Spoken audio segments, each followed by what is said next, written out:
साथ ही जल्दी से वीडियो को एक बार लाइक कर देंगे और दोस्तों वीडियो को अपने मित्रों तक शेयर जरूर कर दें। ठीक है, स्टार्ट हो चुका है आज का ये सेशन। दोस्तों जिन भी साथियों ने सेल्फ स्टडी क्लासेस का ऐप डाउनलोड नहीं किया वो सेल्फ स्टडी क्लासेस का ऐप जरूर डाउनलोड कर लें। दोस्तों हिंदी साहित्य के इस कोर्स में आपके लिए बड़ा ऑफर है, मात्र 1000 में एडमिशन लेकर के आप अध्ययन कर सकते हैं, है ना, टीजीटी पीजीटी के निचोड़ कोर्स में। तो साथ ही मॉडल पेपर में अगर आपको अभ्यास करना है तो 350 में दोस्तों आप ये मॉडल पेपर में अभ्यास कर सकते हैं और 3000 प्रश्नों की टेस्ट सीरीज में आप 350 में दोस्तों आप कर सकते हैं। स्टार्ट हो चुका है आज का ये सेशन। सभी लोग एक बार वीडियो को लाइक कर दें और आज का आपका पहला प्रश्न है, विष्णुकांत शास्त्री की प्रसिद्ध गद्य कृति कौन सी है? गद्य काव्य कृति कौन सी है बताइए। विष्णुकांत शास्त्री की प्रसिद्ध गद्य कृति कौन सी मानी जाती है? सभी को कमेंट में लिखना है। उत्तर आपका क्या हो जाएगा यहां पर बताएं जल्दी से, सभी लोग बताएंगे दोस्तों। विष्णुकांत शास्त्री की प्रसिद्ध गद्य काव्य जो कृति है इसका नाम क्या है? पूजा, शुभ्रा, कुछ चंदन की कुछ कपूर की, या फिर दोपहिया के फूल। और विष्णुकांत शास्त्री का अपन ने यहां तक पढ़ लिया था, कुछ चंदन की कुछ कपूर की, यानी आपका जो सी नंबर है वो बिल्कुल सही हो जाएगा। यहां पर आते हैं, कौन सा उपन्यास राहुल सांकृत्यायन का नहीं है? कौन सा उपन्यास नहीं है राहुल सांकृत्यायन का? सिंह सेनापति, जय योद्धे, देवोवास, या फिर दोस्तों व्यतीत। कल अपन ने पढ़ा था इस क्वेश्चन को भी। कौन सा उपन्यास राहुल सांकृत्यायन का नहीं है ये बताना है और आपका सीधा उत्तर जाएगा दोस्तों, क्या जाएगा? जल्दी से आपको आंसर बताना है। आंसर आपका क्या हो जाएगा यहां पर? तो उपन्यास राहुल सांकृत्यायन का नहीं है। कौन सा नहीं है? उत्तर आपने बिल्कुल सही बताया, व्यतीत, यानी 4 नंबर। ठीक है, वेरी गुड। यहां पर बताना है दोस्तों कौन सा उपन्यास सहयोगी उपन्यास है? सहयोगी उपन्यास कौन सा है? प्रश्न क्रमांक 492 में आपको उत्तर चयन करना है। सहयोगी उपन्यास कौन सा माना जाता है? सहयोगी उपन्यास कौन सा है इसका उत्तर आपको बताना है और बिल्कुल सही आंसर हो जाएगा दोस्तों। क्या हो जाएगा? 1 इंच मुस्कान, यानी 3 नंबर। कई बार अपन ने पढ़ा है, मन्नू भंडारी और राजेंद्र यादव का ये दोस्तों सहयोगी उपन्यास माना जाता है। जैनेन्द्र कुमार द्वारा रचित कहानी नहीं है। जैनेन्द्र कुमार द्वारा रचित कहानी कौन सी नहीं है? फांसी, नीलम देश की राजकन्या, पाजेब, पाजेब है ये पाजेब, ठीक है, पाजेब, या फिर अमर बल्लेरी। जैनेन्द्र कुमार जी की कहानी कौन सी नहीं है इसका उत्तर आपको बताना है। राइट आंसर आपका क्या हो जाएगा? फांसी है, नीलम देश की राजकन्या, पाजेब भी है, कौन सी नहीं है? अमर बल्लेरी नहीं है, यानी कि आपका 4 नंबर बिल्कुल सही है। डी नंबर आपका राइट आंसर हो जाएगा। कौन सा कहानीकार ग्रामीण चेतना का नहीं है? कौन सा कहानीकार ग्रामीण चेतना का नहीं है? मार्कंडे, विवेकी राय, शिव प्रसाद सिंह, या फिर निर्मल वर्मा। कौन सा कहानीकार ग्रामीण चेतना का नहीं है? सभी लोग बताएंगे। ग्रामीण चेतना का कहानीकार कौन सा नहीं है? इतना अच्छा क्वेश्चन है दोस्तों और सभी लोगों को बताना है। और सभी लोगों ने बताया है कि सर ग्रामीण चेतना का कहानीकार नहीं है पूछा है, तब आपका बिल्कुल सही आंसर है दोस्तों। कौन नहीं है ग्रामीण चेतना के? उत्तर हो जाएगा निर्मल वर्मा, यानी डी नंबर आपका सही है। 4 नंबर आपका बिल्कुल सही हो जाता है। ठीक है, डी नंबर आपका राइट आंसर हो जाता है। भोला राम का जीव व्यंग्य के लेखक कौन है? भोला राम का जीव व्यंग्य के लेखक कौन माने जाते हैं? हरिशंकर परसाई, ज्ञान वाजपेयी, राम गोपाल, या फिर श्रीलाल शुक्ल। प्रश्न क्रमांक 495 का आंसर आपको बताना है। भोला राम का जीव व्यंग्य के लेखक कौन माने जाते हैं? भोला राम का जीव व्यंग्य के लेखक कौन माने जाते हैं? उत्तर आपका क्या हो जाएगा? भोला राम का जीव व्यंग्य के रचनाकार कौन है? व्यंग्य के लेखक कौन है? और आपका राइट आंसर हो जाएगा दोस्तों, क्या हो जाएगा? हरिशंकर परसाई। 1 नंबर आपका सही है, ये ए नंबर राइट हो जाएगा।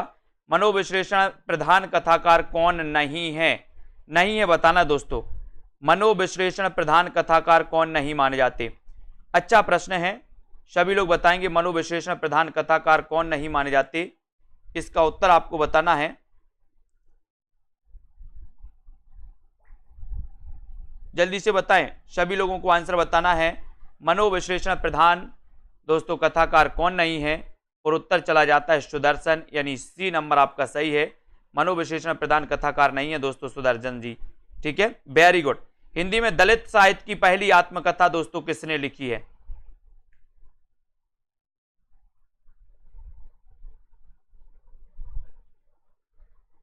है ना, यहां पर दोस्तों शायद अपना कुछ मिस्टेक हुआ था कि दलित साहित्य की पहली आत्मकथा लिखी है दोस्तों किसने? मोहनदास नेमिसराय ने लिखी है, इन्होंने लिखी है दोस्तों, है ना। ये 2 नंबर आपका सही हो जाएगा। पिछले वीडियो में शायद अपना ये गड़बड़ हो गया था। ये 2 नंबर आपका मोहनदास नेमिसराय की है दोस्तों, है ना। बी नंबर आपका बिल्कुल सही है, मोहनदास नेमिसराय। ठीक है, इसको बी नंबर कर लेना, ये बी सुधार लेना, ये ही सही है, मोहनदास नेमिसराय ही सही है। ठीक है, बी नंबर आपका सही है, इसको सुधार लेना, मोहनदास नेमिसराय। ठीक है, इसको सुधार लेना, 2 नंबर आपका सही हो जाएगा यहां पर। अगला देखते हैं, अथातो घुमक्कड़ जिज्ञासा किस विधा से संबंधित रचना है? अथातो घुमक्कड़ जिज्ञासा, हाँ बिल्कुल, अपने अपने पिंजरे है दोस्तों, वेरी गुड। तो ये अथातो घुमक्कड़ जिज्ञासा किस विधा से संबंधित है? अथातो घुमक्कड़ जिज्ञासा, और ये आपका राइट आंसर हो जाएगा कौन सा? हाँ, बी कर लेना, अपने अपने पिंजरे सही है ना। ये यात्रा वृत्त है दोस्तों, क्या है? यात्रा वृत्त है, घुमक्कड़ था तो घुमक्कड़ जिज्ञासा। 3 नंबर आपका सही, यात्रा वृत्त आपका सही होगा, सी नंबर आपका सही हो जाएगा। अगले क्वेश्चन की ओर बढ़ेंगे। त्रस्कृत किसकी आत्मकथा है? त्रस्कृत आत्मकथा के लेखक कौन है? त्रस्कृत किसकी आत्मकथा है वो आपको चयन करना है। डॉक्टर धर्मवीर भारती, तुलसीदास, तुलसीराम, ओम प्रकाश वाल्मीकि या सूरजपाल चौहान। त्रस्कृत आत्मकथा के लेखक कौन माने जाते हैं?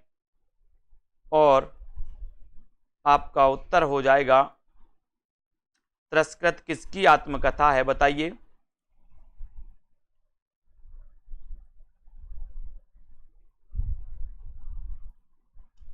सूरजपाल चौहान, यानी 4 नंबर।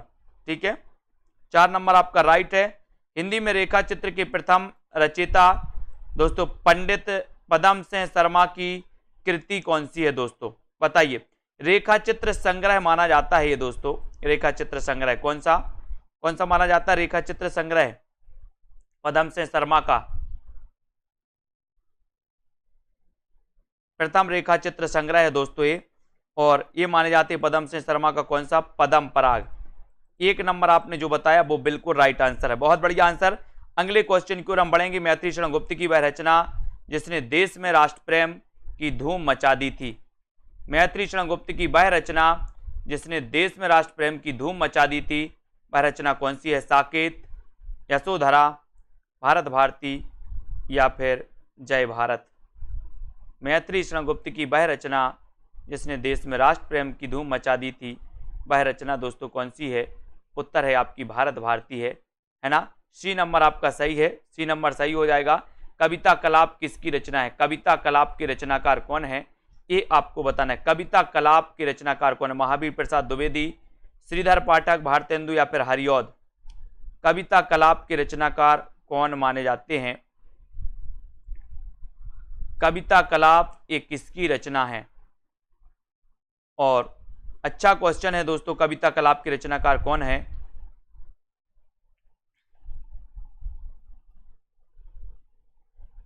राइट आंसर चला जाता है दोस्तों महावीर प्रसाद द्विवेदी। कविता कलाप के रचनाकार है महावीर प्रसाद द्विवेदी, यानी कि आपका 1 नंबर जो है वो बिल्कुल सही है। ए नंबर राइट आंसर होगा। बेणु लो गूंजे धरा के रचनाकार कौन है? बेणु लो गूंजे धरा, मैथिली शरण गुप्त, श्रीधर पाठक, माखनलाल चतुर्वेदी या फिर हरिऔध। बेणु लो गूंजे धरा के रचनाकार कौन माने जाते हैं?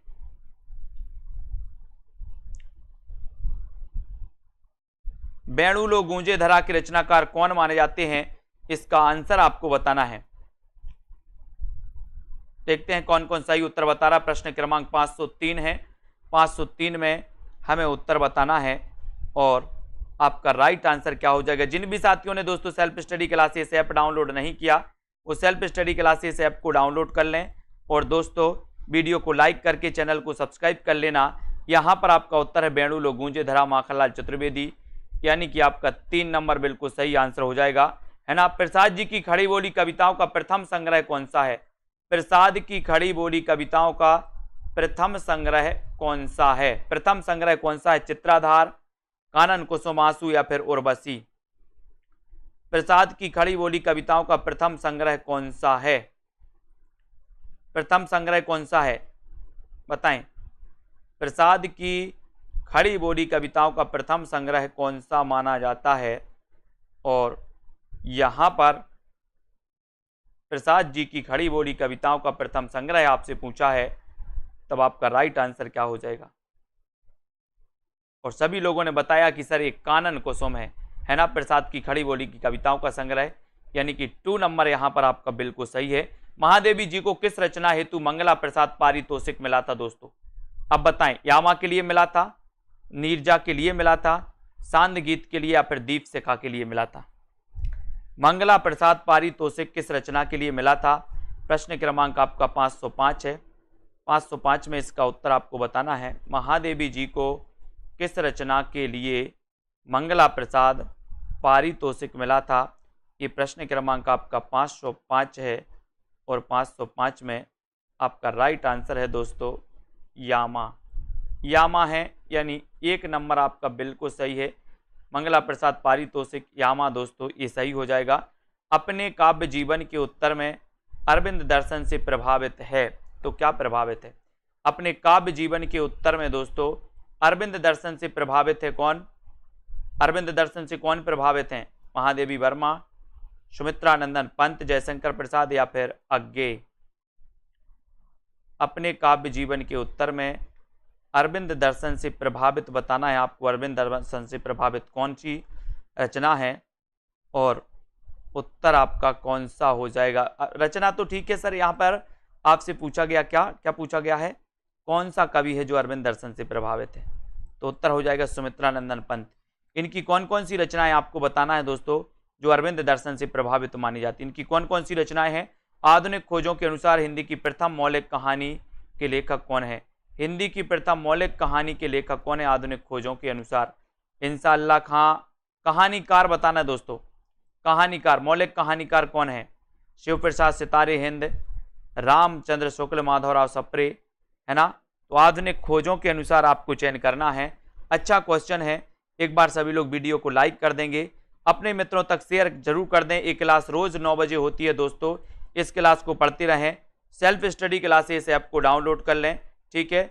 और दोस्तों है ना, यहाँ पर अपन ने पढ़ा था, यहाँ पर महादेवी वर्मा जी की जो रचना पढ़ी थी दोस्तों यामा, इसे ज्ञानपीठ पुरस्कार भी मिला था और मंगला प्रसाद पारितोषिक भी मिला था। यहाँ डाउट्स में नहीं रहना, मंगला प्रसाद पारितोषिक भी मिला था, ज्ञानपीठ पुरस्कार भी मिला था, ठीक है। सुमित्रानंदन पंत हो गए और आधुनिक खोजों के अनुसार माधवराव सप्रे हो गए। 4 नंबर, ठीक है, 4 नंबर आपका बिल्कुल सही हो जाएगा, 4 नंबर सही हो जाएगा, है ना। ज्ञानपीठ पुरस्कार भी मिला था उस पर। जैनेन्द्र को मानव जीवन दर्शन का सबसे बड़ा कहानीकार किसने कहा? जैनेन्द्र को जीवन दर्शन का सबसे बड़ा कहानीकार किसने कहा? नामवर सिंह ने, नगेंद्र ने, या फिर दोस्तों राम विलास शर्मा, या फिर दोस्तों लक्ष्मी नारायण लाल? जल्दी से बताएं, सभी लोग बताएंगे।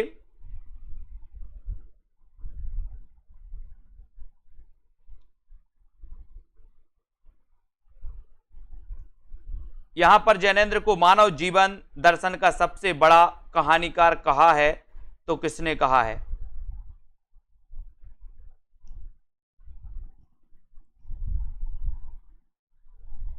और आपका उत्तर हो जाएगा दोस्तों लक्ष्मी नारायण लाल, डॉक्टर लक्ष्मी नारायण लाल, यानी कि डी नंबर आपका बिल्कुल सही हो जाएगा यहां पर, ठीक है। मानव जीवन दर्शन का सबसे बड़ा कहानीकार, डी नंबर सही हो जाएगा, डी नंबर, ठीक है, डी आपका राइट आंसर है। प्रेमचंद की अंतिम कहानी कौन सी है? बताएं, प्रेमचंद की अंतिम कहानी कौन सी है? पूस की रात, कफन, सवासेर गेहूं या फिर शतरंज के खिलाड़ी। प्रेमचंद की अंतिम कहानी कौन सी है?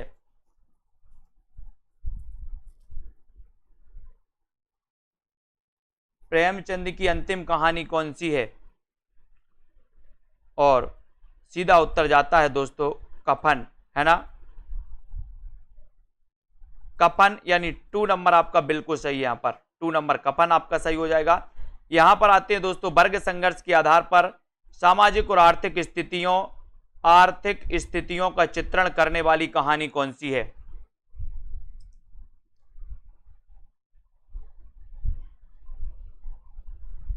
वर्ग संघर्ष के आधार पर सामाजिक और आर्थिक स्थितियों का चित्रण करने वाली जो कहानी है वो कौन सी है? 7वीं के बच्चे,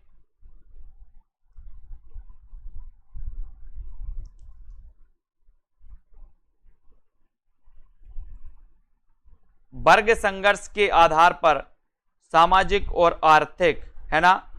यहां पर आपका राइट आंसर है 7वीं के बच्चे, ठीक है, इसको याद रख लेना है।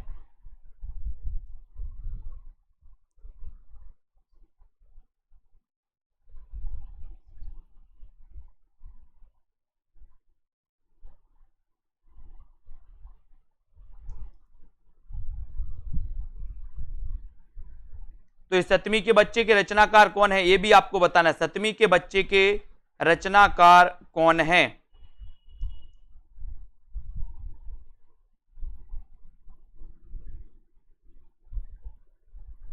सतवीं के बच्चे भी आपको बताना है। अगला क्वेश्चन है दोस्तों, जैनेन्द्र का साहित्य अकादमी द्वारा पुरस्कृत दोस्तों उपन्यास कौन सा है? जैनेन्द्र का, जल्दी से बताओ।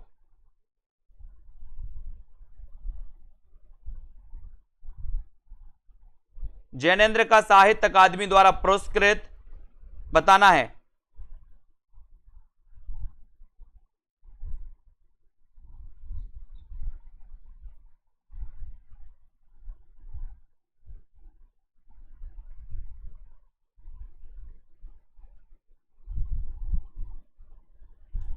और यहां पर आपका राइट आंसर हो जाएगा दोस्तों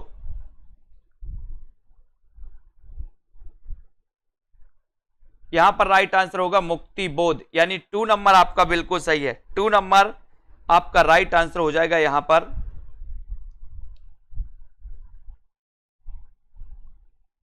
ठीक है, मुक्ति बोध ये इनका उपन्यास है, इसको याद रखना ना दोस्तों। अगला क्वेश्चन, तुलसी के जीवन को केंद्र में रखकर लिखा गया उपन्यास कौन सा है? जल्दी से बताएं।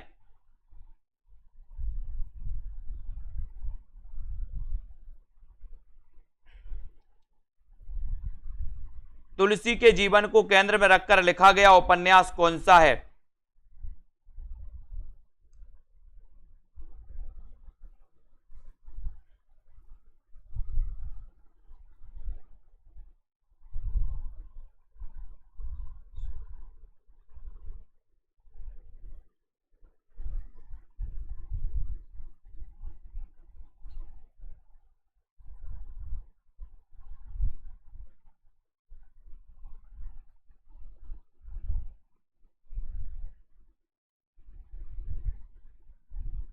ठीक है, तो यहां पर तुलसी के जीवन पर लिखा गया था दोस्तों कौन सा? मानस का हंस, यानी कि 3 नंबर आपका बिल्कुल सही है। ठीक है, 3 नंबर आपका राइट आंसर हो जाता है। अगला क्वेश्चन यहां पर बताना है, गांधी जी के दक्षिण अफ्रीका के जीवन संघर्षों पर केंद्रित रचना कौन सी है? सभी लोग बताएंगे।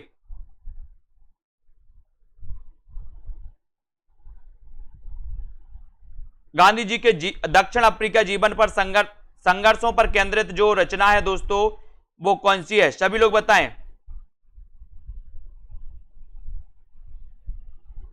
सभी लोगों को बताना है। नीरजा के लिए ने शेक्सपियर पुरस्कार मिला था दोस्तों 1934 में। गांधी जी के दक्षिण अफ्रीका के जीवन संघर्षों पर केंद्रित जो रचना है वो रचना कौन सी है ये आपको बताना है। सभी लोग बताएंगे। गांधी जी के दक्षिण अफ्रीका जीवन संघर्षों पर केंद्रित जो इनकी रचना है दोस्तों, पहला गिरमटिया। और पहला गिरमटिया के रचनाकार कौन है? जल्दी से बताओ। पहला गिरमटिया के रचनाकार कौन माने जाते हैं?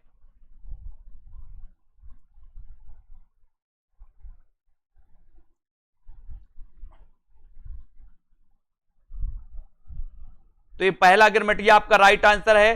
हिंदी की रसरीति परंपरा का प्रस्थान ग्रंथ कौन सा है? रसरीति परंपरा बताना है। रसरीति परंपरा का प्रस्थान ग्रंथ बताओ कौन सा है दोस्तों?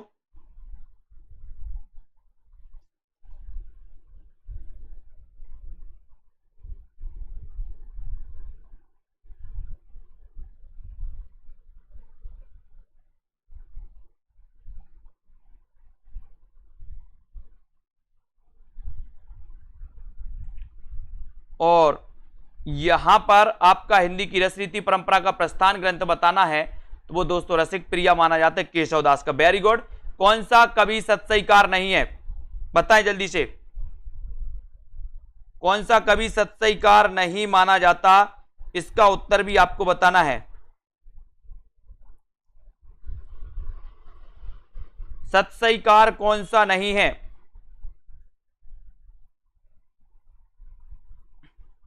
और कौन सा कवि सत्सईकार नहीं है, ये आपसे पूछा गया है।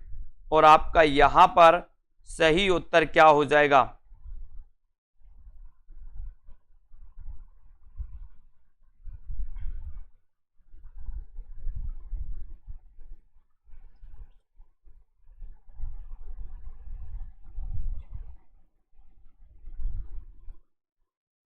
तो यहां पर कौन सा कवि सत्सईकार नहीं है दोस्तों? आपका राइट आंसर है वियोगी हरि, यानी डी नंबर आपका बिल्कुल सही है। डी नंबर आपका सही है, ये आपका बिल्कुल सही आंसर हो जाएगा। ठीक है, very good. D number Viyogi Hari है ना। अगला क्वेश्चन है भूली कहत नव रस सुख है ना, सुकवि सकल मूल श्रृंगार। ये दोस्तों उक्ति किसकी है? भूली कहत नव रस सुकवि सकल मूल श्रृंगार, यह उक्ति किसकी है? उक्ति बताना, ये उक्ति किसकी है?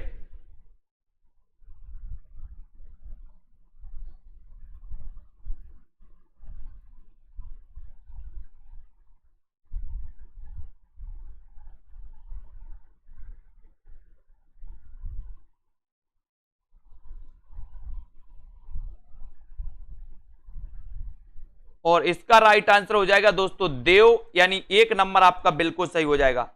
ठीक है, एक नंबर आपका सही हो जाएगा।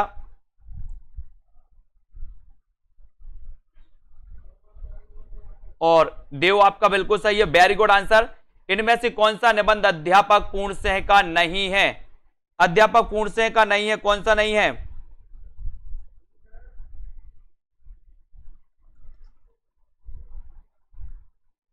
ठीक है, जल्दी से आपको बताना है। और इनमें से कौन सा निबंध अध्यापक पूर्णसिंह का नहीं है?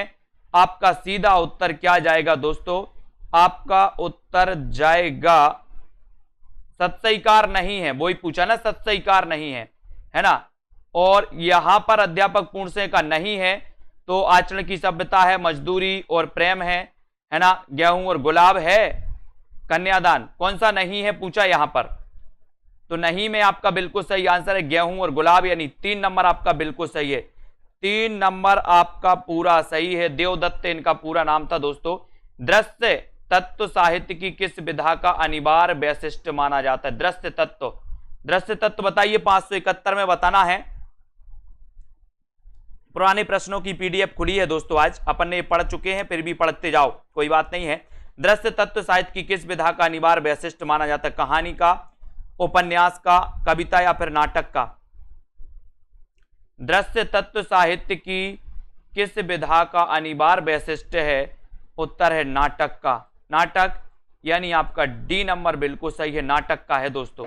ठीक है, very good answer. Mister Abhimanyu नाटक के रचनाकार कौन है? मिस्टर अभिमन्यु नाटक के रचनाकार कौन है? लक्ष्मी नारायण लाल, लक्ष्मी नारायण मिश्र, सुरेंद्र वर्मा या फिर रमेश बख्शी? मिस्टर अभिमन्यु नाटक के रचनाकार कौन है? इसका उत्तर आपको लगाना है।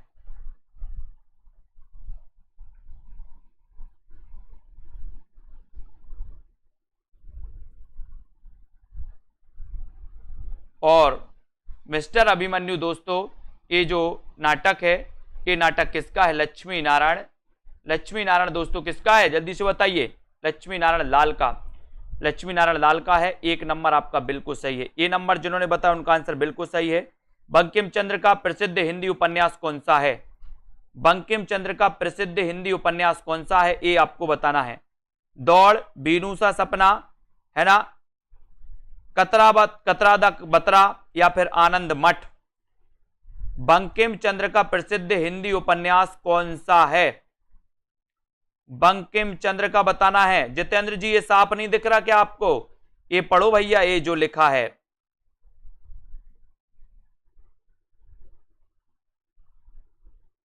बंकिम चंद्र का प्रसिद्ध हिंदी उपन्यास कौन सा है, बताया आपने आनंद मठ, डी नंबर राइट है, ठीक है।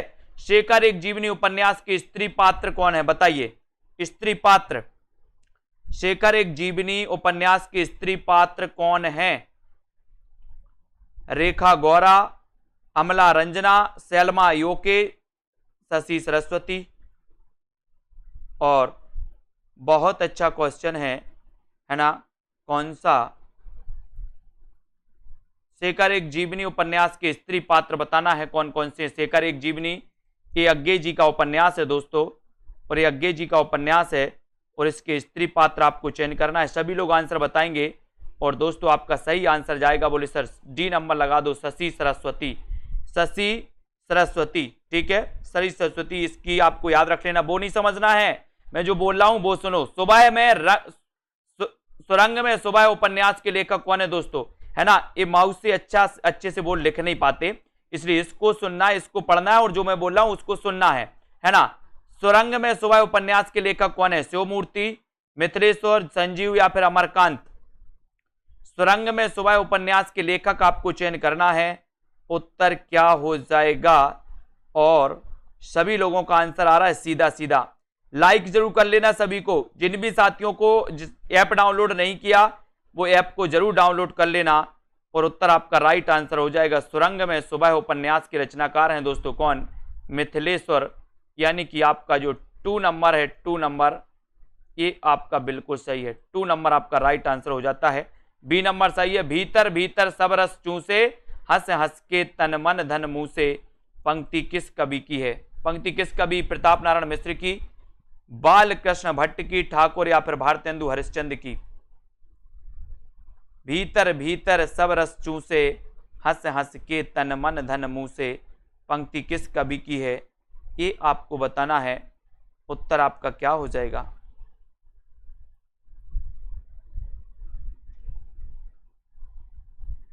और सभी का आंसर बिल्कुल सही आंसर आ रहा है कि सर ये जो पंक्ति है ये भारतेंदु हरिश्चंद्र की पंक्ति है ना। डी नंबर आपका बिल्कुल सही है, यहां पर डी जिन्होंने बताया बिल्कुल राइट आंसर।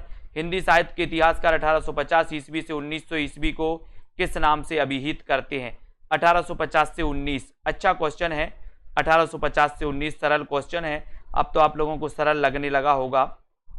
1850 से 1900 ईस्वी को किस नाम से अभिहित करते हैं, ये आपको बताना है। द्विवेदी योग, भारतेंदु योग, शुक्ल योग, या फिर छायावाद योग।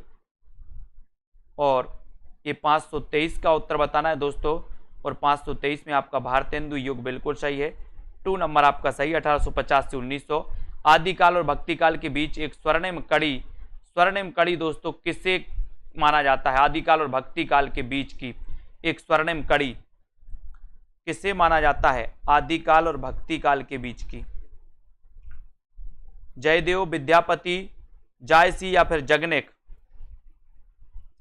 किसे माना जाता है, जल्दी से आपको लिखना है, जल्दी से आपको बताना है दोस्तों।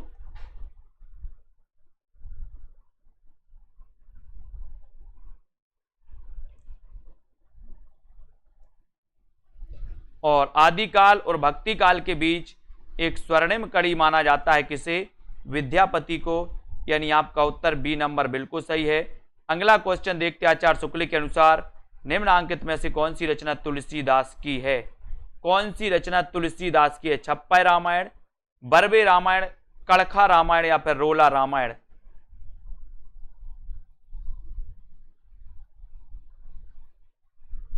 कौन सी रचना तुलसीदास की है ये बताना है आपको।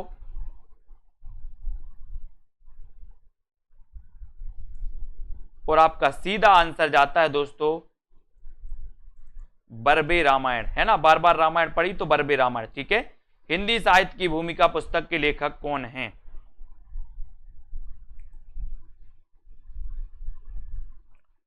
हिंदी साहित्य की भूमिका पुस्तक के लेखक कौन है? रामचंद्र शुक्ल, राम कुमार वर्मा, विश्वनाथ प्रसाद मिश्र, हजारी प्रसाद द्विवेदी। हिंदी साहित्य की भूमिका पुस्तक के लेखक कौन है?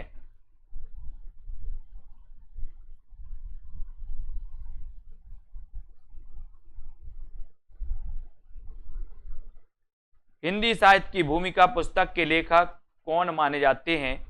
इसका उत्तर आपको बताना है। और हिंदी साहित्य की भूमिका दोस्तों ये हजारी प्रसाद द्विवेदी की है। 4 नंबर यहां पर आपका बिल्कुल सही है। ठीक है, हजारी प्रसाद द्विवेदी ने दोस्तों हिंदी साहित्य की भूमिका ये लिखी थी 1940 में। 1940 में, ठीक है, 1940 में। भक्ति काल का नाम पूर्व मध्यकाल किस आचार्य ने नाम दिया है दोस्तों, है ना? तो यहां पर निम्न में से अपन को बताना है, तो किसने नाम दिया है? और राइट आंसर फिर चला जाता है आपका हजारी प्रसाद द्विवेदी। ठीक है, वेरी गुड। हिंदी साहित्य के आरंभिक काल को सिद्ध सामंत काल किसने कहा? सिद्ध सामंत काल किसने कहा? सिद्ध सामंत काल किसने कहा, ये आपको बताना है। सिद्ध सामंत काल किसने कहा है और आपका उत्तर क्या है इसमें? सिद्ध सामंत काल, बोले सर ये तो बिल्कुल सही है, राहुल सांकृत्यायन ने कहा है। आज तो इतना कॉन्फिडेंस आ रहा होगा आप लोगों को, और सर सब क्वेश्चन बन रहे हैं। वेरी गुड, बहुत बढ़िया, है ना? हिंदी के प्रारंभिक काल को वीर गाथा काल नाम किसने दिया दोस्तों? वीर गाथा काल नाम किसने दिया? वीर गाथा काल नाम किसने दिया? आचार्य रामचंद्र शुक्ल ने, राहुल सांकृत्यायन, गणपति चंद्रगुप्त या फिर विद्यापति मिश्र बंधु? प्रारंभिक काल को वीर गाथा काल, अच्छा प्रश्न है। और वीर गाथा काल कहा है दोस्तों किसने? रामचंद्र शुक्ल ने, यानी कि आपका 1 नंबर जो है वो बिल्कुल सही है। ठीक है, छायावाद में वक्रता का वैभव मिलता है, प्रसाद के काव्य में निम्न में से किसका उत्कर्ष मिलता है? किसका उत्कर्ष मिलता है दोस्तों? छायावाद में वक्रता का वैभव मिलता है, प्रसाद के काव्य में किसका उत्कर्ष मिलता है? ये आंसर बताना है। सभी लोगों को वीडियो को लाइक करना है, और जिन भी साथियों को दोस्तों ऐप में एडमिशन लेना है, सेल्फ स्टडी क्लासेस ऐप को आज ही डाउनलोड कर, ठीक है, और अपना अध्ययन प्रारंभ करें। छायावाद में वक्रता का वैभव मिलता है, प्रसाद के काव्य में निम्न में से किसका उत्कर्ष मिलता है? इसका आंसर आपको बताना है। तो वो मिलता है दोस्तों अभिव्यंजना का उत्कर्ष, अभिव्यंजना का उत्कर्ष मिलता है। बी नंबर आपका बिल्कुल सही हो जाएगा। केवल सूक्ष्मगत सौंदर्य सत्ता का राग कहकर छायावाद का विरोध किसने किया दोस्तों? केवल सूक्ष्मगत सौंदर्य सत्ता का राग कहकर छायावाद का विरोध किसने किया? आचार्य शुक्ल ने, महादेवी वर्मा ने, सुमित्रानंदन पंत और अज्ञे में, है ना? और यहां पर आपका 531 का आंसर बताना है। 531 का आंसर कौन सा है?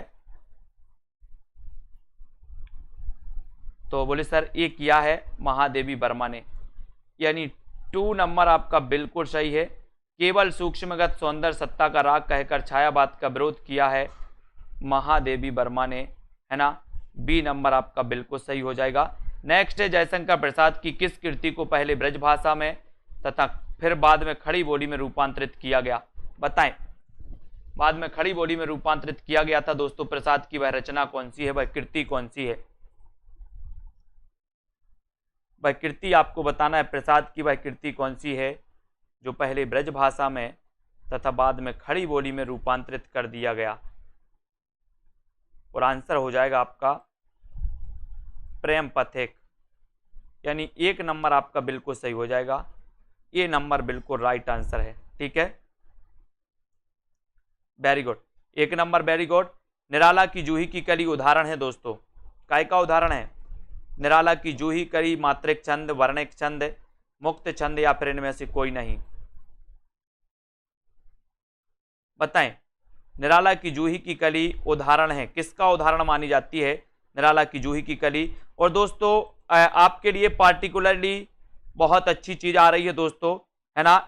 चैनल पर जाके देखें, एक दोस्तों अच्छी सीरीज चल रही है कि सरहपा से संबंधित जितने क्वेश्चन हैं वो सीरीज आ रही है। स्वयंभू से संबंधित, यानी पार्टिकुलरली कवि से संबंधित प्रश्नों के वीडियो आ रहे हैं निरंतर रिकॉर्डेड वीडियो, उनको जरूर देखते रहें। निराला की जूही की कली ये दोस्तों मुक्त छंद से संबंधित है।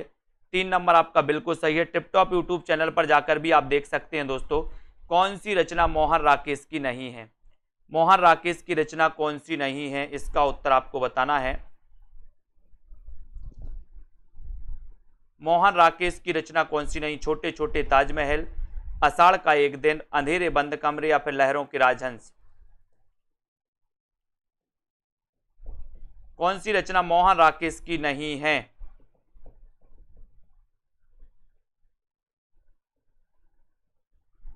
और ये आपका उत्तर हो जाएगा मोहन राकेश की नहीं है तो छोटे छोटे ताजमहल। बाकी तो दोस्तों ये 3 हैं, छोटे छोटे ताजमहल नहीं हैं। 1 नंबर आपका यहाँ पर बिल्कुल सही हो जाएगा। आषाढ़ का एक दिन, अंधेरे बंद कमरे और लहरों के राजहंस, ये सभी हैं। 1 नंबर आपका सही है। कौन सा उपन्यासकार एक आंचलिक उपन्यासकार है दोस्तों?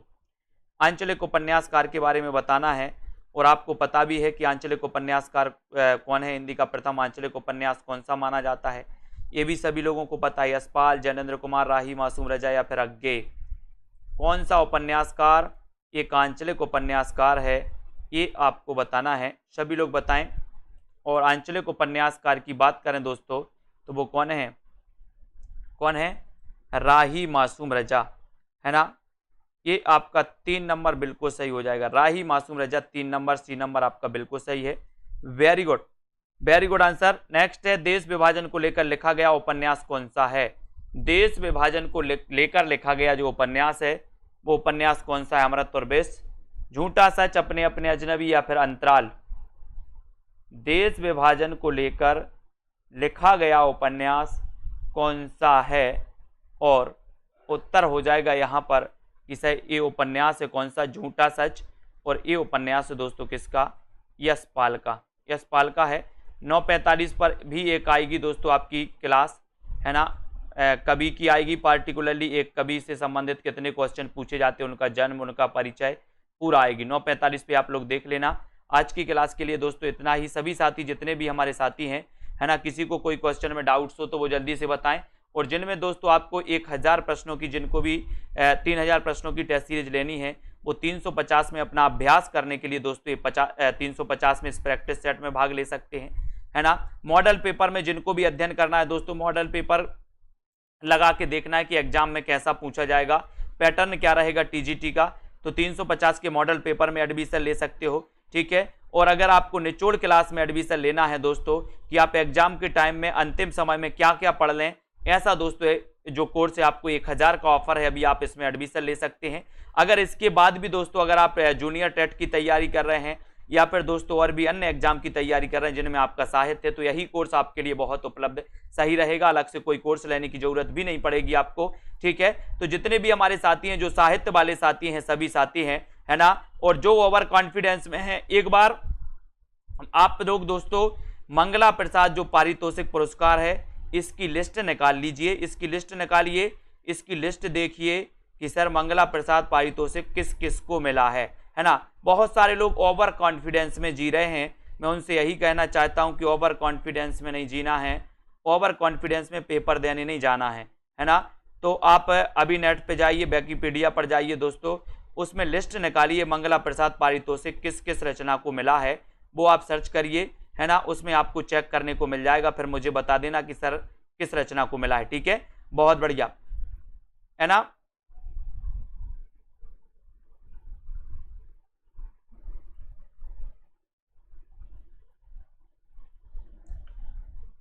ठीक है, तो सभी लोगों के लिए धन्यवाद दोस्तों। सभी लोग इसी प्रकार से अध्ययन करते रहें और आगे बढ़ते रहें, ठीक है। बिल्कुल, सेल्फ स्टडी क्लासेस ऐप जरूर डाउनलोड करें। नीरजा के लिए दोस्तों सेक्सरिया पुरस्कार मिला है ना। तो इतना आप लोग देख लें, एक बार चेक कर लें। नीरजा के लिए सेक्सरिया पुरस्कार मिला था 1934 में, है ना। और ठीक है, बहुत बढ़िया, धन्यवाद सभी को। इसी प्रकार से अध्ययन करते रहें और दोस्तों बढ़ते रहें आगे, ठीक है। बिल्कुल, बुक में गलत हो सकता है, बुक में गलत हो सकता है दोस्तों। एक बार उनकी पूरी वो देख लें, मंगला प्रसाद पारितोषिक किस किस रचना को मिला है ना, वो चेक कर लें, है ना। जिनको नहीं लगता है तो वो अच्छा है।